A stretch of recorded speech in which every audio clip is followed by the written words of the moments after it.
तुमचं आणि आपल्या खालच्या फ्लॅटवालीचं काय चालू आहे? काय नाही. मग काल ती तिच्या नवऱ्याबरोबर भांडताना असं का बोलली? काय काय म्हणली? जोपर्यंत वरचा वाला माझ्या सोबत आहे तोपर्यंत मला कुणीच काय करू शकत नाही. ओ हे संगीता कोण आहे? संगीता नाही, ते अरुण भाई आहे. पण इथं तर नाव संगीता म्हणून सेव्ह केले की. तुला विश्वास नसेल तर फोन उचलून बोल. Hello, hello. तुम्ही आहे होय अरुण भैया? होय होय. कुठं आहे त्यानं? होय आहेत की इथंच. बोला, त्यांना देते. पण मला सांगा, अरुण भैयाचा नंबर संगीताच्या नावानं का बरं सेव्ह केलाय?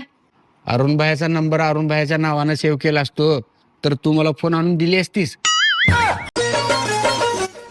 ए माझी चपाती करू नको ग.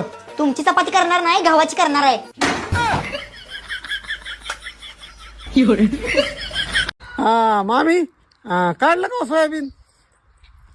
अहो जावाई, आम्ही ते काढलं बी मळलं बी आणि मोंड्याला बी लावलं. तुम्हाला काय पंचायती पडल्यात आहे ते? जा चवळी गोळा करा, घरा महागाली सगळ्या घड्या घालून ठेवा, पुढच्या वर्षी कामाला येते ना. काढलं बी मळलं बी इकलं बी म्हणलं माझं काय काम आहे आता इथं? गोळा करा नाही तर राहून दे. अहो दीचा बाप तुम्हाला तुम्ही चपाती किती खाणार? 2.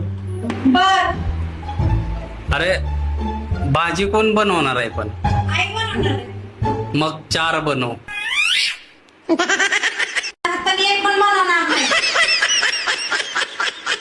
बायको माहेरी गेल्यावर सारखं नवऱ्याला फोन का करते ग? कारण नवऱ्याला बी कळलं पाहिजे की टायगर अभी जिंदा आहे.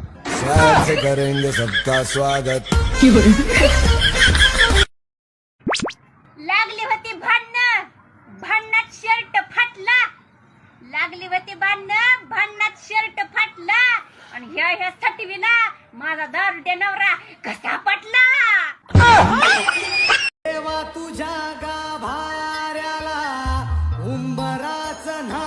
काय झालं आज का नाराज होऊन थांबलाय? काल माझं स्वप्नात दुसरं लग्न झालंय ग. हो, हे तर किती आनंदाची गोष्ट आहे. असं तर सगळ्यांनाच वाटतं की दुसरं लग्न व्हावं म्हणून. पण माझं दुसरं लग्न पण तुझ्यासोबतच झालंय.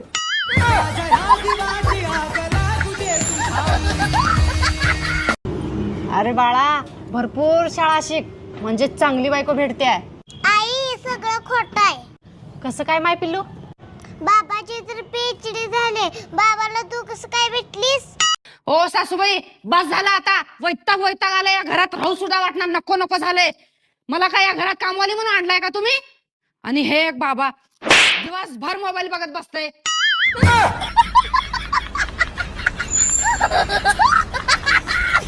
टोमणे मारणे ही जरी सासूची कला असली ना, तरी मारलेला टोमणा समजून न समजल्यासारखं वागणं ही सुनेची कला असते.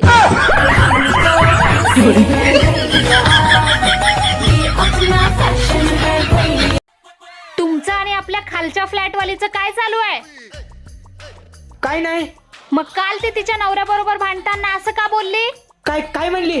जोपर्यंत वरचा वाला माझ्या सोबत आहे तोपर्यंत मला कुणीच काय करू शकत नाही.